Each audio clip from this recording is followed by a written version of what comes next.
Hello and welcome back to I Want to Teach English. I'm Jose Torres. Today I'm thrilled to be speaking with Dr. Andrea Honigsfeld, a leading expert in supporting multilingual learners and a professor at Mall University in New York.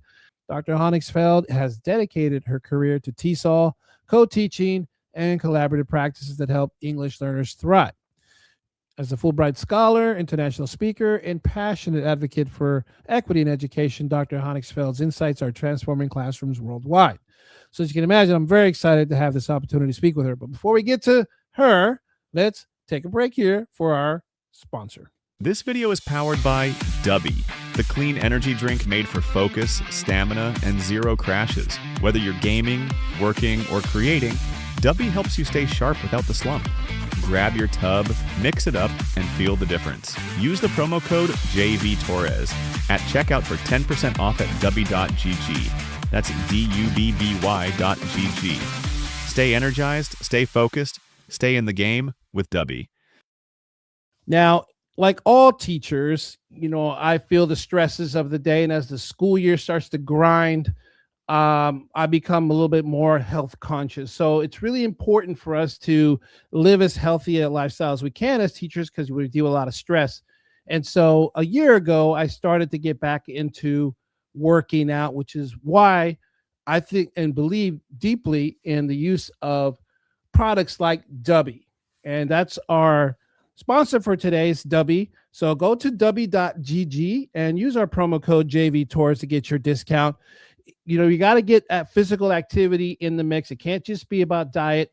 Believe me, I started getting back into the gym and doing all kind of physical activity, and my life and my health has improved dramatically. So as teachers, we need to really think about not just our mindset, but also our bodies to get ourselves back into shape. So go to dubby.gg and hit that promo code JVTorres for your 10% discount. Really appreciate Dubby for sponsoring this program. And without further ado, let me present to everyone out there. I'm really excited to have Dr. Andrea Honigsfeld on the program. Andrea, welcome to I Want to Teach English. Thank you so much for inviting me to be on your show. And I am equally excited to talk about collaboration and co-teaching, which is pretty much my middle name. So thank you for finding me, for bringing me on your show, and truly excited to get started. So really having a good chemistry, I think is very, very important. I think this is one of the conversations that I've had with other teachers in having bad experiences with co-teaching. Is really when there's really no chemistry there, or there's a power play dominance kind of thing, and it really shouldn't be that way, but that's how it is. So could you at least tell us a little bit about co-teaching from that perspective, and really what got you into talk about co-teaching in the first place? Well, I don't know how far to go back, but I might have to go all the way back to where I was born and raised and educated, and that's Hungary, which is a more collectivistic culture and country in general. Wow. So when I became a teacher, by title, I was an EFL, English as a Foreign Language Teacher, in the same middle school where I was a student a few years before. I learned about becoming a teacher in a very collaborative way because teachers were collaborating. That was the norm. That was not an add-on. That was not an extra expectation. It was just simply the way things are done. That's business as usual. We had a gigantic teacher's lounge, which wasn't really a teacher's lounge. It was more of a workroom. It was a gigantic U-shaped arrangement of multiple tables.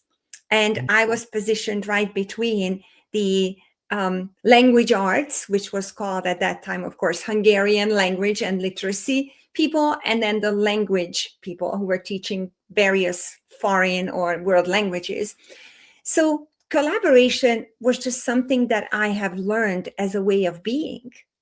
Because how else can you do it if when you are socialized into a field, into a profession, you watch what other people are doing around you and you try to emulate that kind of a professional behavior. So for me, it was collaboration. Now, fast forward, we're not going to stay in Hungary for too long. I found myself in the New York City public school system at the onset of the special education inclusion movement. So I had a visionary principal who said, why are you pulling out the kids? Why are you wasting so much time in the hallway? why don't you do what special ed is doing? You go into the classroom. And we had 4 ESL. Now I have a new title now. Now I'm in New York City. So my title is ESL, English as a Second Language Teacher. Way back when we changed labels and titles in the meantime.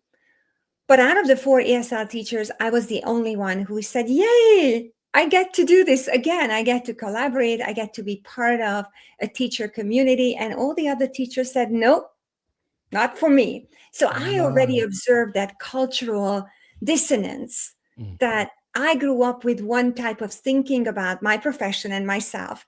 And then people around me did not embrace the exact same kind of thinking about what is teaching all about. For me, what can teaching be all about if not collaborating to do better for the kids together? So I totally understand when you're saying that sometimes you encounter colleagues who just say like this is not for me. And then there's no chemistry because there's no opportunity for the teachers to connect personally or professionally. And other people might be more of the same mindset as you, like, let's give it a try. Let's just see what we can make of it. So I totally get it. Absolutely. I think really what really changed it for me was working with a teacher who was open to it. One who was willing to collaborate, one who had the goal in mind, really was to service the multilingual learners because we had a goal, right? Now, I'm not gonna deny that we were compelled in a lot of ways from the district. So in some ways, we were kind of pushed into the model, and now they gave us different models to choose from. One that we found that was best suited for our situation. But long story short, it really took that other teacher to say, listen, let's go ahead and let's look at what we have to work with. Let's see where our students are and see how we can service them from whatever proficiency level. And we were able to sit down and hash out a plan together. But it really took that for me to change my attitude towards co-teaching, because I think that was the game changer for me. And I think I would say that I've seen this over and over because it's all about the relationship. Often I like to say that if we spend time together, we might develop a friendship. But if we spend time together professionally, then we are likely to develop some kind of collaborative partnership. When we co-define, as you said, what's our common goal? Why are we here? What are we going to do together? Right. I think when we set our professional goals, when we aligned them, then all the personal things kind of fell into place, because I think people get it backwards. I think they want the personalities to click first and then the professional part to click in later, but it's the other way around. That's my experience anyway. I mean, I don't know what you've seen. I know you've traveled from coast to coast, so you've probably worked with hundreds of different teachers from around the country. Yes. How was it that they gauged this in your expertise? It goes both ways, because it's very rare that teachers choose who they collaborate with. Often it's an administrative decision, or you're placed in a particular school, you're hired in a district. So it's not likely that you're going to be collaborating and co-teaching with your best friend. Right. I have one example. I'm going to just do these examples without names. A very unusual co-teaching partnership that I was coaching and supporting. They were college roommates. They were best friends. It was a collaboration marriage made in heaven until it wasn't, because the two of them could not get along as professional partners. They did not know how to do that. So they paused and they said, well, why don't we do what we did when we were roommates? Write down sort of like the non-negotiables. Each of them took a piece of paper and wrote down. It's in one of my books in a very different way, just described of how to identify your non-negotiables, your deal breakers, and then negotiate your non-negotiables. To have those difficult conversations, those partnership forming engagements, if you already knew each other or not, those conversations are really important at the onset to help shape the professional relationship. They did not have that. They had a friendship, and they started with that, and that was not working out because a professional relationship, as you said, is very, very different. So the kind of conversation that they needed is to reset their relationship and look at it through the professional angle. But most often, I work with teachers who did not choose each other. They were not particularly assigned for any other reason, except it's the mission of the school, the vision of the leadership team, that we're going to create a more integrated, more collaborative model. And multilingual teachers, ML teachers, EL teachers, now we have lots of new labels too, are then assigned either to a particular grade level or to a particular content area, specialties such as at the middle school level or high school level, maybe ELA or social studies. So there are lots of administrative decisions that go into it. And I agree with you, we have to approach these decisions professionally and center the students, because it's all about the students. Yet professional relationships, of course, heavily depend on respect and consideration for each other. Respecting each other is a critical piece of this. Sure. And I think that if you were able to establish this professional relationship first and foremost, then you can work out whatever personal things that you may or may not, be aligned, and I get that. But, I mean, even though the co-teacher that I work with now, I work with two of them actually. We don't talk about personal stuff that much. I mean, it's really more of like, we're probably not going to agree on a lot of things. So why even go there? It's really a matter of like, we are here to do a job, to service our kids. And, I think little by little, personal stuff kind of weaves its way in. And I think that's probably the safest approach. I mean, unless I'm completely wrong, at least that works for me. I agree with you, because we are about the children. We're about their language and literacy development, their academic attainment, creating a safe and supportive learning environment for them. So there's so much on our plate, if you think about that. So some of those personal challenges we might not bring directly into the relationship, but if there is a moment when, let's say, I just had a really bad day, my kid is at home, my own kid is at home sick, so I can freely bring that into a partnership if that is a strong relationship to begin with. Right, because in these relationships, if you will, let's talk about the really the crux of it, which is like, from my perspective as an ESL teacher, like my main objective, my main goal is to ensure that the multilingual learners are getting what they need. And that's not just like, we're not just talking about accommodations here. We're talking about what, linguistically what they really need, and target those areas. Right.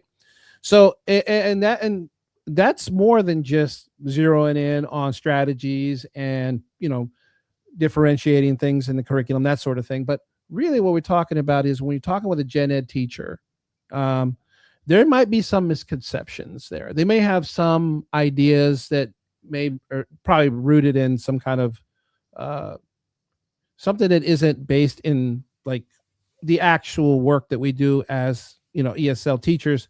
So I was hoping that maybe you can talk about what some of those big misconceptions are that educators have, they may still have, about English learners, and how they should be taught, because I think that's one of the major conversations that I've had early in the school year with my co-teacher, is really getting around what they think is necessary versus the reality of it. Can you speak to those misconceptions? Sure. One most frequently cited misconception is that not speaking English is a deficit or deficiency, and not seeing the child through the lens of a multilingual gifted person, because they're already developing a language in one place, and now they're adding a new language, maybe a third language or dialect. So they are linguistic geniuses, and we rarely think about multilingual learners like that. Often the lens that's used is, what is missing? Where is the gap? What do we have to quickly fix? So this fix-it deficit mentality is a huge misconception about multilingual learners, because just because they might not be fluent or fully competent in English, it does not mean that right here in their brain, they're thinking as sixth graders, as ninth graders. So cognitively, emotionally, socially, they are in a very different place than what they represent linguistically. And often either we're cuddling them, we're babying them, we're over scaffolding, or we are dismissing like, oh, well, I can teach math once they know English. So first they have to learn English. So there are all of these misconceptions about what a child who is a multilingual learner can do or cannot do. That's the first one. The second is, oh my gosh, I could just bring in translation and AI in here. That all we need to do is just translate. And now with the brilliance of AI and the engineers behind it, you could just feed anything and everything into AI and you're going to get a pretty solid translation. I tried it in Hungarian many times. AI even talks back to me in fluent, perfect Hungarian. So, but then where's the opportunity for that multilingual development? So translation and the use of AI is not going to be the cure-all or the fix-it approach. So that's another big misconception, that all I need to do is just translate this worksheet, translate this next chapter, and now we can do it with the press of a button. And that could be a huge challenge for then teachers and students to continue developing their English proficiencies. And there's something else, if I may. Earlier on, I remember having this conversation with a previous co-teacher, and she was talking about, we'll just do the translation part and the translation.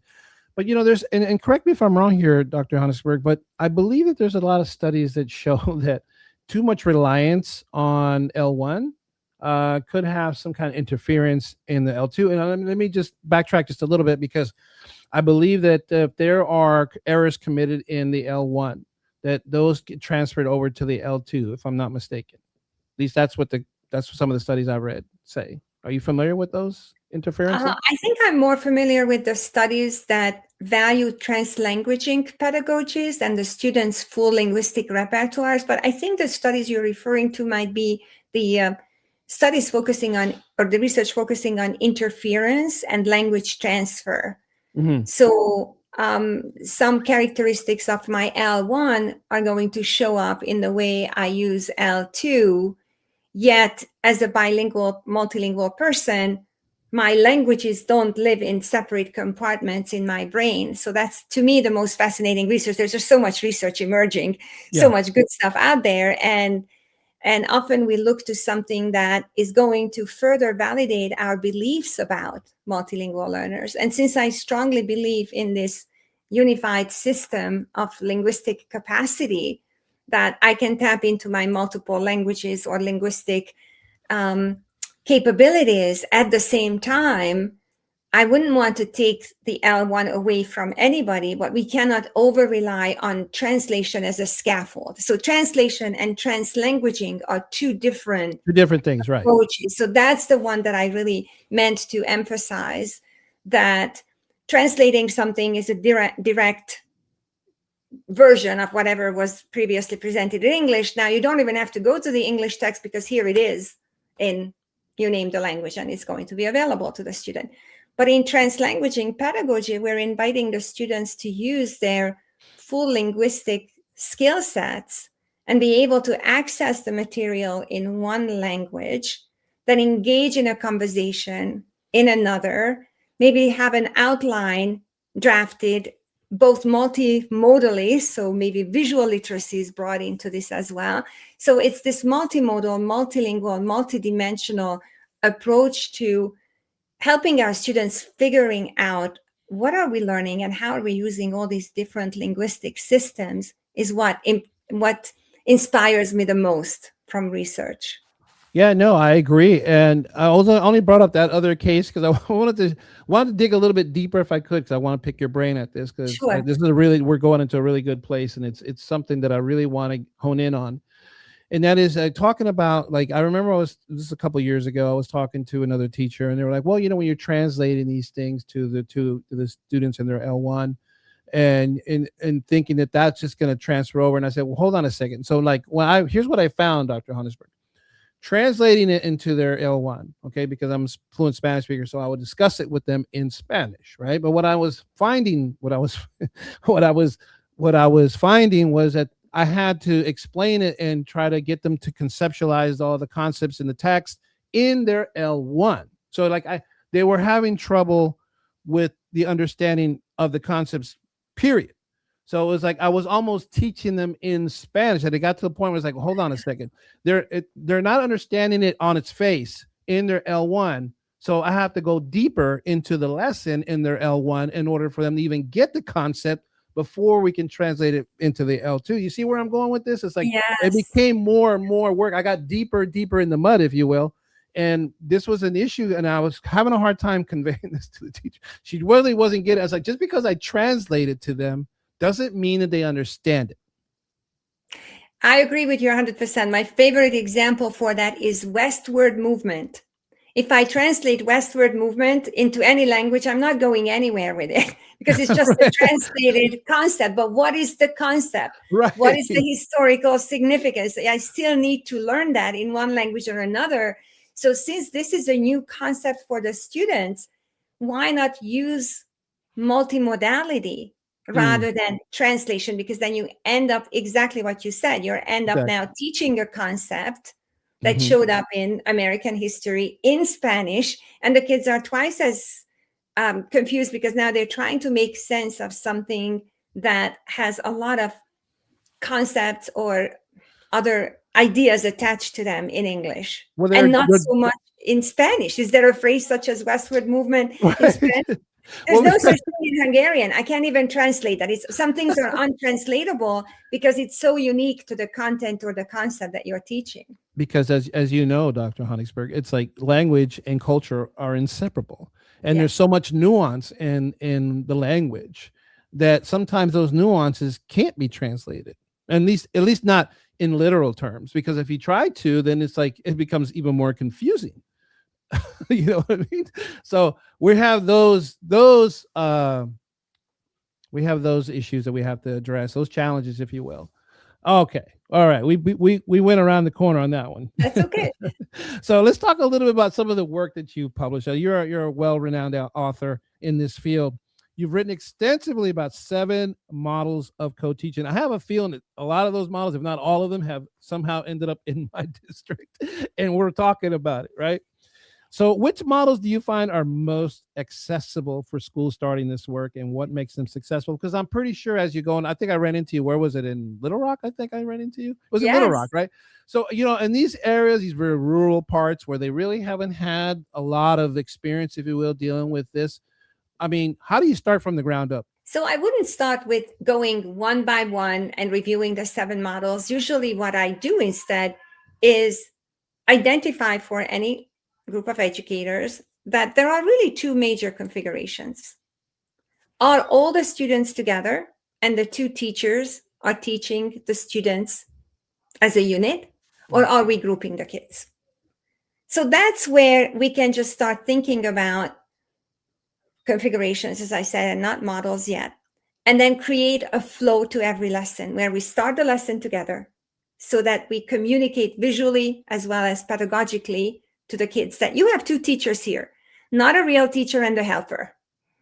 Not a real teacher and a helper who goes to the back of the room to the kidney table and sits down. You know, that's where a lot of them go. That's how it ends up a lot of times. Let's be real. It does end up. It does end up like that. And there's a real danger to that, because then that fully qualified teacher will not be recognized for their agency, their expertise, whatever they could do, because they will be just a helper. I've even observed, I was coaching, it wasn't a formal observation, where one student said to the specialist that, oh, I'll wait for the real teacher. When the student raised the real teacher, waiting for the other teacher, waiting for the real teacher. So we have to start together, back to this model combination. So starting together, the mini lesson, the introduction, the do now, whatever we're doing at the beginning of the lesson. And then sooner or later, we will have to break up, because now we have 2 adults in the room, 2 highly qualified educators, and we want to reduce teacher-student ratio. We want to differentiate. We want to encourage and enhance student participation.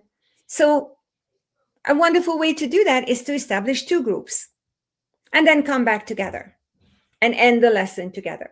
This is a very basic flow to the lesson. But we don't always have to do 2 groups. Why would we only have 2 groups? When even a single teacher sets up stations and centers. She does. So how wonderful it is. Right. Yeah. Yeah, how wonderful it is that now 2 teachers can facilitate maybe 3 groups. You take a group, I take a group, and we have an independent group. That's another configuration. The flow is still the same. We start the lesson together, then we break up into smaller groups, and then we come back together at the end of the lesson to wrap it up, to review. And again, physically and emotionally communicating to the kids, you're so lucky. We have 2 teachers. We have accomplished so much. Let's review what we did, and so forth. Or you could have 4 groups. You could have a station rotation. You could have 5 groups, and those 5 groups, those 5 stations or centers could rotate over the course of an entire week. So now the planning is easier because you planned out 5 days of how the kids are moving from station to station.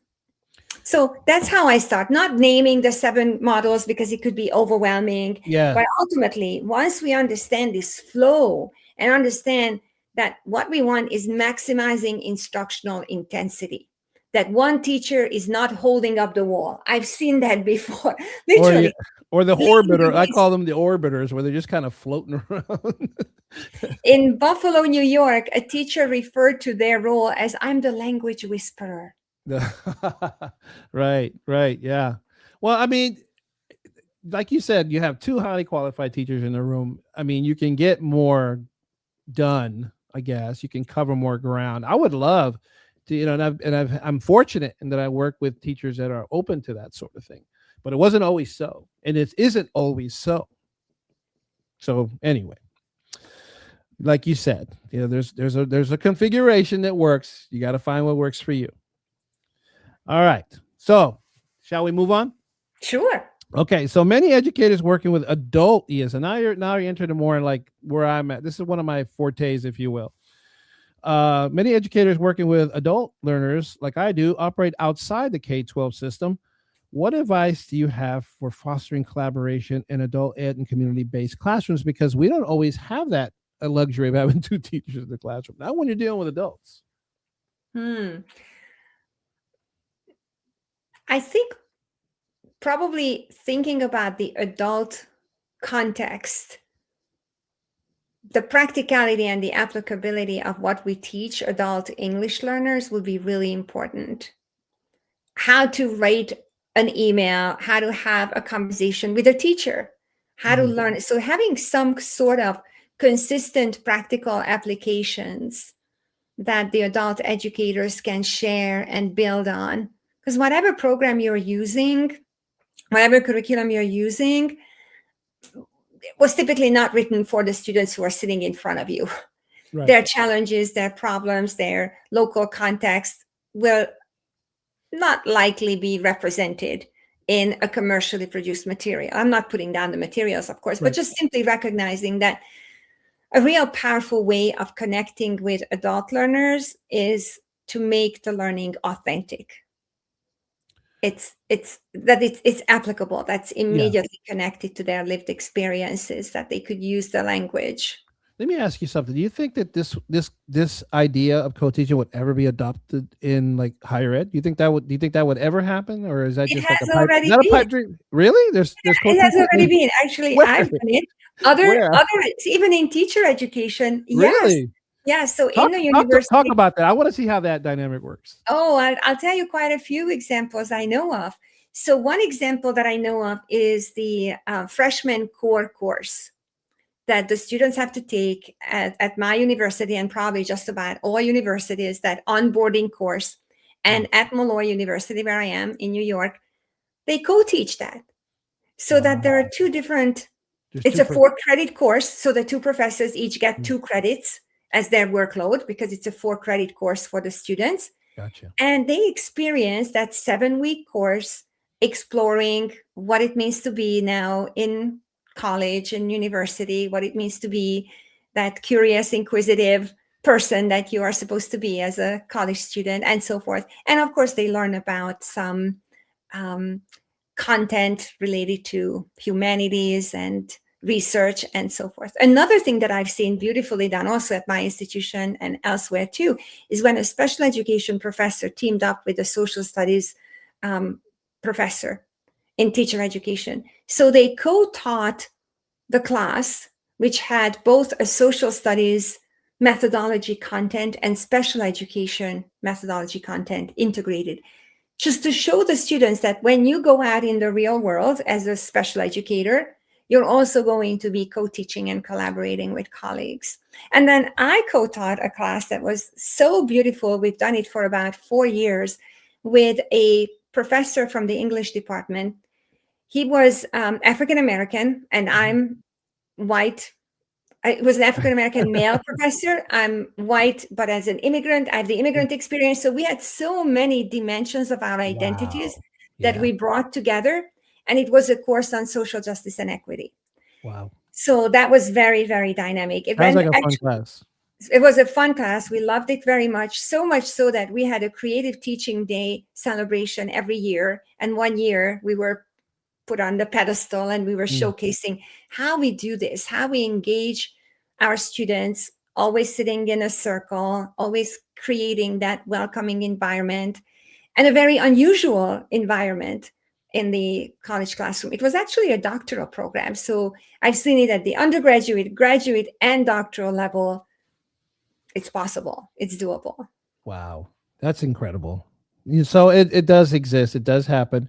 It's not a pipe dream. That's I just learned something right now. I really didn't know that. I honestly didn't know that. So let's get into the phonics, if you will, because that's another one of my areas. How do you see phonics-based instruction and structured literacy approaches integrating with co-teaching models, especially when the instructional goals are both content and language development, which is really my area. So I'd like for you to speak to that. Sure. So in a co-taught context, we have the opportunity to follow often a more scripted, more structured, let me say it in that way, a structured curriculum, such as something literacy curriculum that's based on the science of reading and something that the teachers are mandated to do. Yet in a co-taught classroom, we could equally pay attention to meaning making, because no amount of phonics is going to help a multilingual learner to retain any kind of literacy skill if at the same time they're not making meaning. Right. It's got to be context. It has to be contextualized. It has to be connected to relevance, relevant to the students' lived experiences, their own context, making those metalinguistic and metacognitive connections. Absolutely. So when one teacher usually is more highly trained in the science of reading, and that's going to be the classroom teacher, that's going to be the literacy or the reading teacher, the ESL, ELL, ML teacher will bring in tremendous expertise and experience through integrating reading and especially decoding or phonics or structured skills-based elements of reading instruction with all the other modalities. So it is critical for the students to listen, to visually access, to represent visually, to have an opportunity to talk to their peers. So there are lots of other ways that the co-teacher can remind the classroom teacher that meaning making and retention of complex language and skills will have to take place. What role does teacher identity and cultural responsiveness play in co-teaching partnerships, especially when working with diverse learner populations? Now, as you know, and I don't know if I shared that survey with you that I conducted before the holidays, where we found that 80% of teachers are women, right? So it seems like there are obviously a much smaller percentage of men in the teaching field, especially in elementary. There aren't a lot of men like myself that are in elementary. So does diversity just mean race, or does diversity also mean gender? Because that's always been the case. I mean, I've already done a lot of research on this. It has always been the case when there's been predominantly women in education. So how do we fix, or how do we address the diversity issue here? Well, the most influential researcher in my mind was Kimberly Crenshaw, who recognized and coined the term or used the term intersectionality so profoundly that we're never just one-dimensional people. Yes, race and ethnicity are very important when we talk about injustices or discrimination. I don't want to minimize the importance of racial identity. Yet, as you mentioned, gender, language, socioeconomic status, and so many other dimensions, sexual orientation, experiences in the world that we have as we grow up, they all add to defining who we are. And we're at the intersection of all of these different dimensions of who we are. So when we bring that into a collaborative or co-taught scenario, we're bringing the whole baggage. I actually saw a very funny cartoon that says, leave your baggage at the door. But it's very, very hard because we're all carrying not necessarily baggages, but our complex identities, those multidimensional experiences. I shared with you earlier, just growing up in Hungary and being part of a collectivistic culture. Many of our students come from collectivistic cultures. Some of our teachers also come from different countries and have lived different childhoods, different way of maybe perceiving the haves and the have-nots, just what it means to grow up and to live in poverty. All of these things will have a different kind of a stamp that's left on our identities that we carry into the classroom and how we define our educational philosophies, our belief systems. So I think it's important that we have those conversations with each other as collaborators. What defines us, who we are as educators, without making it very much like a college paper, but being able to just jot down the top 3 things that really influenced you as you were growing up. And let's talk about that. And beautiful stories come out of all of this. I'm actually writing a book now, and the book is called Multilingual Justice in Schools. And one of the early chapter activities that I'm inviting the readers to engage in is to map out their linguistic autobiographies or their family histories. What role or roles have languages played in your life? And I have dozens and dozens of beautiful examples. I just approached a person whose example I'd like to use in my book. And she just traced back both her cultural, but more of her linguistic heritage to multiple generations, and how there was language loss, and how she wishes she had learned some of those languages that were lost in her family. So much deep understanding comes out of some of these reflective exercises or practices that we could engage in. Yeah, I think there really has to be the administrators need to be cognizant of these things, right? These details cannot be glossed over. In this example, like for myself, like I'm obviously Hispanic, and I grew up in a bilingual household, and my parents were immigrants. They came from Mexico. And so even though I was born and raised here, a lot of my upbringing was very rooted in Mexican culture. So I can relate a lot and very deeply, right? But even so, and I've had this conversation with my wife who's from El Salvador. It's like, yeah, but you're still an American, And so there's kind of like a line where I'm still, even though I'm very intimately familiar with the culture, and I'm able to speak just like any other Mexican would speak, there's still the culture is more than just, going to quinceañeras and going to dances and that sort of thing. I mean, when you're in that culture, when you're living in that country, there's all these other variables that are floating around, and they can spot right away that I'm not from Mexico. They can spot it right away. So even though, like, I can relate to them and we can talk about things, and I share my experiences, like you say, and I grew up in a migrant family. My family moved around from state to state, working, whatever fields, picking whatever crops. So on that level, I can definitely relate. But even so, at the end of the day, I'm still an American. Well, I can tell you that when I'm back in Hungary, I'm too American. When I'm here, I'm not American enough. So somebody even asked me, so what are you? Are you Hungarian American or American Hungarian? Yeah. So it seems like we want to define ourselves. We want to define each other. We want to put a label on who we are and what we do. And that's what I love about Kimberly Crenshaw so much, because she says, well, it's more complex than that. Yeah. We're at the intersection of all of these different experiences. And that's what defines who we are. And there was this book years ago. It was a Harvard publication that had such a great impact on me. It was written by Kant, and it's called, the title of the book is The Power of Culture. Mm-hmm. And the power of culture, the culture that we grow up with, and there are big names in the field, such as Louis Moore, who recently passed away. You talked about the funds of identity and the funds of knowledge, the kind of cultural knowledge that we bring from the home, that is never taught or rarely taught in school. And there's often that dissonance, that disconnect between what is valued and what is taught in school. So school culture and home culture. And recently I had this conversation with educators, actually in another state that I visited just last week. And somebody asked me, well, isn't there such a thing as adolescent culture too?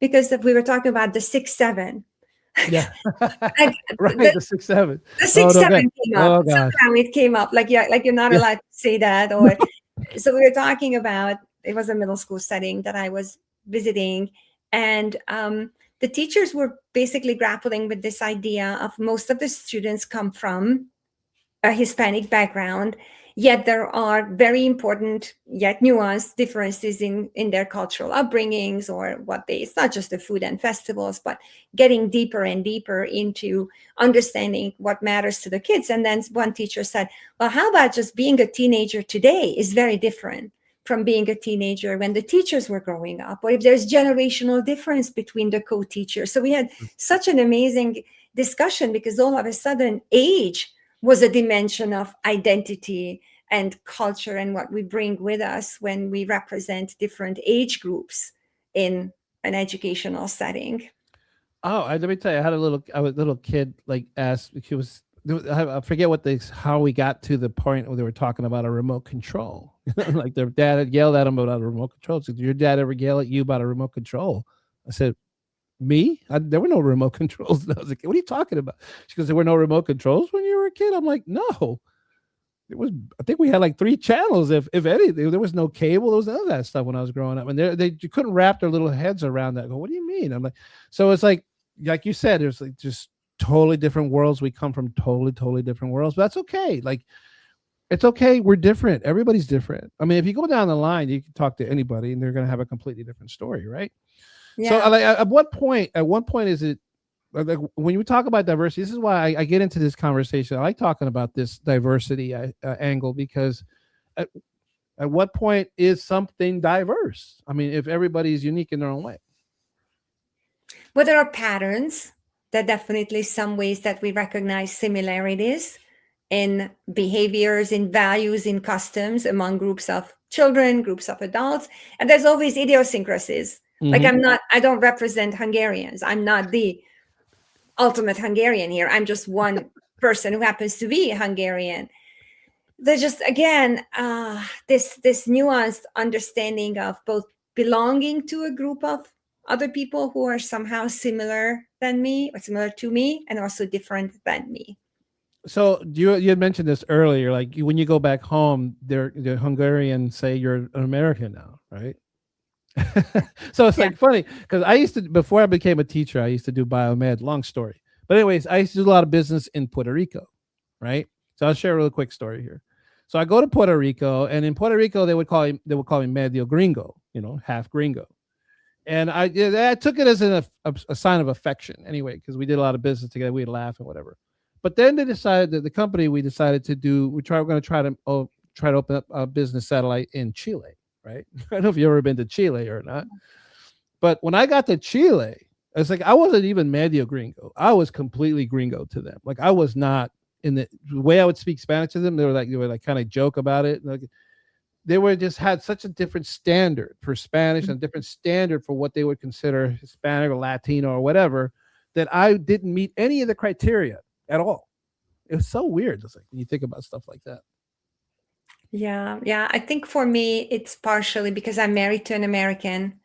Mhm. So for me to retain Hungarian in my family is a lot more difficult than for other Hungarian couples that I'm friendly with, where both the husband and the wife speak exclusively Hungarian at home. So this level of, like, how Hungarian are you? Just Oh, like what you said. Yeah. And we have different levels of our badges of honor of how much Hungarian I can retain and value. And I've worked very hard to maintain my Hungarian, but my children are multilingual as they are learning multiple different languages. But Hungarian is not our home language. English is our home language. So this push and pull factor of, where do I belong? How do I define myself? And how do I live as an American? Because now, living here, there are some compromises and some difficult choices that I had to make. so this is very interesting, because you were an immigrant and you came, Yes. right? And so I think you have a lot of personal experiences that you can bring into it, which is probably why you're so successful at this, because you know this very intimately. It's a little different than somebody like me, even though I'm Hispanic. Like I said, I wasn't born in another country. I didn't come from another country, but my parents did. And so I think that's what kind of led me down this path anyway.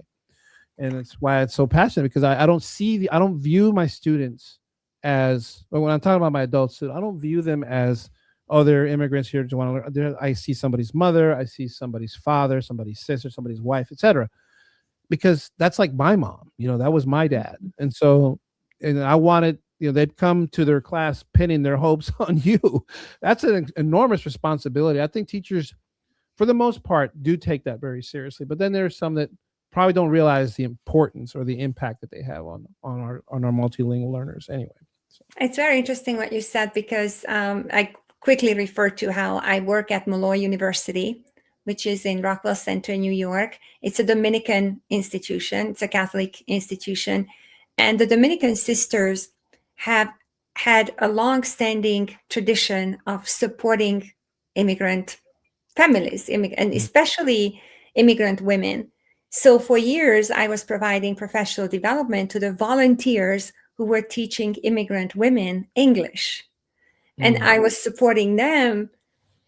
And it was just such a beautiful program. I think it still exists. I will have to double check. It's called Opening Word. And I valued so much and honored so much the passion that those educators, who were all literacy volunteers, they were all retired teachers or simply all women. This was all the sisters established this, an initiative to just create that camaraderie, that support system for people who are new to this country. And they have to feel safe. They have to feel that they're not completely lost in this world. Well, sure. I mean, there's there are usually very personal reasons why people do this kind of work. I mean, like I said to you earlier, I did come from the medical field before. I was in biomed. I made a lot more money being a biomedical technician, but that world is not for me. I would much rather be doing this. And I'm like not going to get into the whole money thing, but I think teachers, that's one of the major issues that I think we have in education, is that there just isn't enough competitive salaries, depending on where you are. It depends on the region. I can't complain where I'm at, but I know that there are other regions where the salary is a point of contention in order to recruit better teachers and to get people to even consider the profession. That there's that they need to be addressed. All right. And speaking of, so if I may, with so many demands that are put on teachers, one of the reasons why people probably just like, yeah, I don't want to do that. But with so many demands on teachers, how can schools realistically support the time and space needed for co-planning and co-reflection? And this is something I could talk to a little bit, myself from experience, because I'm in this situation where we're limited with time, we're limited with space, and the demand continues to grow exponentially. So realistically, how can we meet these goals that the district will say is realistic, but as we're looking around and seeing all the variables that are being thrown at us and all the things that we need to consider, it's a lot more challenging than I think people want to admit. And I can help but agree with you 100%, because we're trying to retrofit a system of support and collaboration onto a schedule, a culture that does not embrace collaboration. So when you have individual class periods, when there's hardly any time in between those classes. I'm sorry to interrupt you, Dr. Honigsfeld, but put on your magic wand, okay? And create this school situation where we could make it happen. Really, what does that look like? Tell us what it looks like. I can tell you what it looks like. It must have a minimum of two planning periods a day inserted into every teacher's professional schedule. One of those planning periods will be used solo, and one of those planning periods will be used in collaboration with others. And it's actually published in one of my books, because the middle school in Illinois did it. They went from the 8-period day to the 9-period day, and they assured that every single teacher has 3 periods to themselves. Of course, lunch period, that's outside of this. And then the solo planning period, prep time, and the collaborative planning period. I think the strong influence of the PLC movement, the 4 and the 4 framework for professional learning communities in Illinois, resulted in a lot of these schools, especially in that region, to be more collaborative, more open to reimagining the master schedule, the comprehensive schedule. So that's my magic wand, to reimagine the master schedule that positions collaboration and teacher support as so important that it has to go on the schedule first, such as the specials to go on the schedule first, so that teachers could have aligned common planning periods. If the specials go on the schedule last, that it will be a big messy band-aid situation where teachers just simply don't have an opportunity to work together. And often I quote Finland and Taiwan and Estonia and Hungary and many other countries in the world that are ranked much higher than the United States. And I'm not attributing it to only to collaboration, but because I was a teacher in Hungary, a middle school teacher, I had 3 or 4 periods to teach every day. That was my workload. The rest of the time, I wasn't supposed to just disappear and go shopping or just do something. I was on campus and I was expected to plan and to collaborate. So the expectations, the norms, the culture, what are we expecting people to do? How are we supposed to be using our professional time is very different in the United States than in many of those highest performing countries around the world. Well, let me tell you, while you were talking about your magic wand scenario, I was gonna pause you and say, okay, if anybody's watching and there's an administrator in the room with you, please check to make sure they're okay, because they're probably passed out. The idea of the time to give teachers, I mean that was a beautifully painted picture, believe me. But it's a reality. It can be a reality. It is a reality. I have so many of these examples. That's what I find in my publications to be a calling for me, is to tell educators and leaders success stories.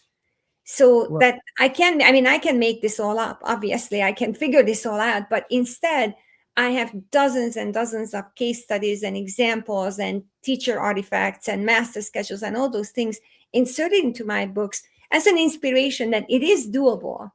The world needs to hear you more loud and clear, because these ideas you have are fantastic. They're ironclad. I am 100% on board now. I'm willing to say it on record now, because I know if whoever watches and knew me back in the day, are probably like, but you didn't want to be a co-teacher.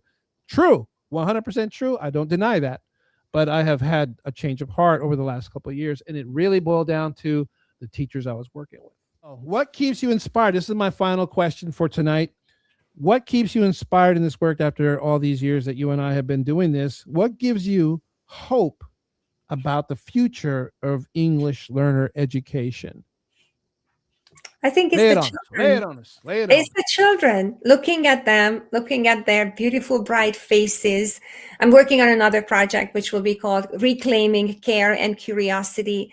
Just making sure that our students are so well prepared for this unknown future that is around the corner, or that unbelievably complex future that's waiting for us. So it's all about the kids. That's what keeps me going. That's what makes me get up in the morning and want to do the next presentation or the next interview or the next book that I'm working on, because I so much believe in the future. I believe in the kids making a big difference in their lives when they grow up. As do I, which is why I reached out to you, which is why I approached you when I did, because, I believe that your passion is contagious. I think that your work and the things that you have published are fantastic. And if you're watching this video, I highly recommend you pick up what's your latest book? Because we have some of the older ones at my school, but what's your latest one? 9 Dimensions of Scaffolding for Multilingual Learners. That was published in the summer of 2025. And I just published a few weeks ago the 2nd edition of the Leader's Guide to Collaboration and Co-Teaching. There it is. Yes, there you go. There you have it. So one is more practical and the other one is more for leadership. So the links to those books they're on Amazon, right? So I'll just put the links to the Amazon where you can get them on Amazon. They will be in the description of this video. Ladies and gentlemen, Dr. Andrea Honigsfeld on I Want to Teach English. Let me tell you, you have inspired a lot of people, and you've inspired me. And I hope that you continue this work for as long as you can. We need you. Thank you so much. Really Anyway, appreciate it. No, the honor is mine. And if you have any last words you'd like to say to our audience, feel free to say it now. I think the world needs more people like you who take the time to spread the word, to uplift the profession, to recognize the importance of educating multilingual learners through that asset-based lens. So thank you for your work. Thank you, Dr. Honigsfeld. And let me tell you, I am as passionate as they come, and you can rest assured for as long as I have heart beating in my chest, I will be working diligently to improve my field. That's what I'm here for. And that's why I look to people like you, because, you got to go to the best if you want to get better, right? That's how I feel. Okay, everyone. So don't hang up. Okay. Until next time, everybody. God bless.